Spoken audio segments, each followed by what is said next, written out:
আজকে আমরা যাদের জন্য এই দোয়ার আয়োজন করেছে রব্বুল আলামিন বাংলাদেশ জাতীয়তাবাদী দলের নেত্রী রব্বুল আলামিন, সাবেক প্রধানমন্ত্রী আপসী নেত্রী রব্বুল আলামিন, দেশনেত্রী বেগম খালেদা জিয়া রব্বুল আলামিন তার জন্য দোয়ার আয়োজন করেছে রব্বুল আলামিন।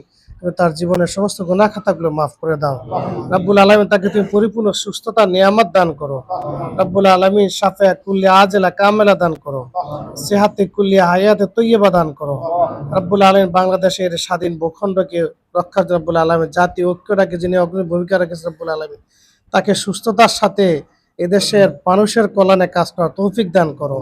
তাকে পরিপূর্ণ সুস্থতার নিয়ামত দান করো রব্বুল আলামিন। পরিপূর্ণ সুস্থতার নিয়ামত দান করো রব্বুল আলামিন। আমাদের বাংলাদেশ জামাত ইসলামের কেন্দ্র নায়েবে রব্বুল আলামিন ডাক্তার সৈয়দ আব্দুর রহমান তাহের রব্বুল আলামিন অসুস্থ হাসপাতালে আছেন রব্বুল আলামিন, ঋণ বসানো আছে রব্বুল আলামিন।